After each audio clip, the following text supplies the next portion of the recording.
নমস্কাৰ। এটা ভাল খবৰ আহি পৰিছে আমাৰ মাজলৈ। এই খবৰটো মই আপোনালোকক জনালোৱেই আৰু লগতে কি ধৰণে এপ্লাই কৰিব লাগিব বা আপোনালোকৰ যিটো শিক্ষাগত অৰ্হতা সেইটো কিমান হ'ব লাগিব সেইটো গোটেইটো মই ডিটেইলছটো আপোনালোকৰ বাবে বনাই দিলোঁ। কিন্তু আজি এই ভিডিঅ'ৰ যোগেদি মই আপোনালোকৰ বাবে এটা ভাল খবৰ দিব বিচাৰিছোঁ।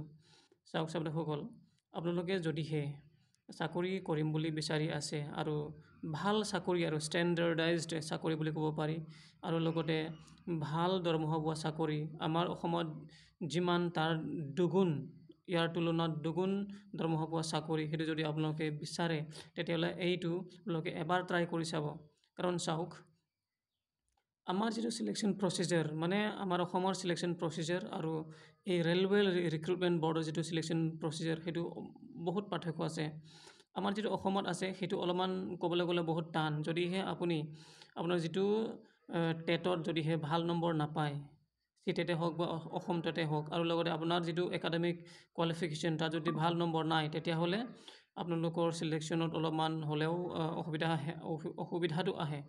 কিন্তু এই যিটো RRB অধীনত যিটো চাকৰি ওলাইছে আৰু লগতে যিকোনো চেণ্ট্ৰেলাইজ স্কুলবোৰৰ কথাটো কৈছোঁ, যেনেকৈ KBS থাকে ঠিক তেনেকৈ সৈনিক স্কুল থাকে, তেওঁলোকৰ অলপমান মানে চিলেকশ্যন প্ৰচিজাৰটো বেলেগ। এতিয়া মই পাৰ্টিকুলাৰ এই যিটো RRB অধীনত যিটো PGT, TGT আৰু PRT যিটো চাকৰি ওলাইছে সেইটো অলপমান সহজ হ'ব ক'বলৈ গ'লে। কথাটো কিয় সহজ কৈছোঁ মই, কথাটো এইটোৱেই যে যিটো চিলেকশ্যন প্ৰচিজাৰ এই চিলেকশ্যন প্ৰচিজাৰটো বেলেগ।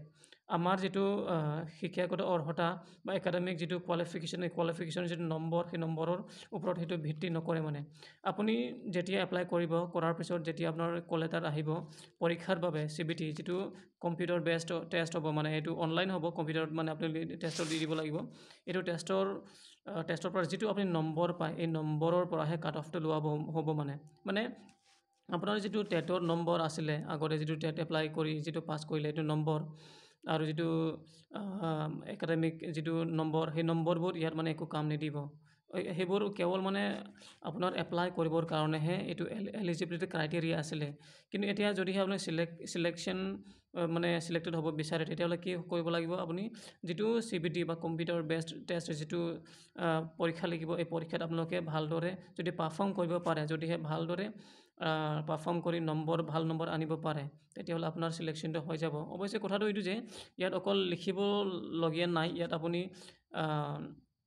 মানে যিটো অনলাইন যিটো পৰীক্ষা হ'ব পৰীক্ষাটো লিখাৰ পিছত আপোনাৰ যেতিয়া কাট অফত নাম আহিব সেই নামৰ পিছত আকৌ কিছুমান আছে আপোনাৰ মানে ইণ্টাৰভিউ আছে। ইণ্টাৰভিউটো আপুনি ভালদৰে কৰিব লাগিব, ইণ্টাৰভিউটো ভালদৰে ফেচ কৰিব লাগিব। তাৰপিছত আপোনাৰ হেৰিও থাকে, কি কয় মানে মক টেষ্ট বুলি ক'ব পাৰি আৰু এটা ক্লাছ ডেম' ক্লাছ, মানে এই ডেম' ক্লাছত আপুনি যদি ভালকৈ যদি পাৰফৰ্ম কৰিব পাৰে তেতিয়াহ'লে আপোনাৰ মানে চাকৰিটো খাটাং আৰু মানে পাব, কোনো কথাই নাই। মানে কথাটো এইটোৱে। গতিকে এইটো চাওক, আমাৰ যিটো অসমত যদিও চিলেকশ্যন প্ৰচিজাৰটো অলপ মানে ছুটি হয়, ইমান দীঘলীয়া নহয়। আপুনি মানে কেৱল টেট পাছ কৰিব লাগে, তাৰপিছত আপোনাৰ একাডেমিক কোৱালিফিকেশ্যন থাকিব লাগিব আৰু DLED বা BED থাকিব লাগিব। তাৰপিছত এই নম্বৰৰ ভিত্তিত আপোনাৰ চিলেকশ্যন হয়, নহয় জানো? তাৰপিছত ইণ্টাৰভিউ একো নাথাকে।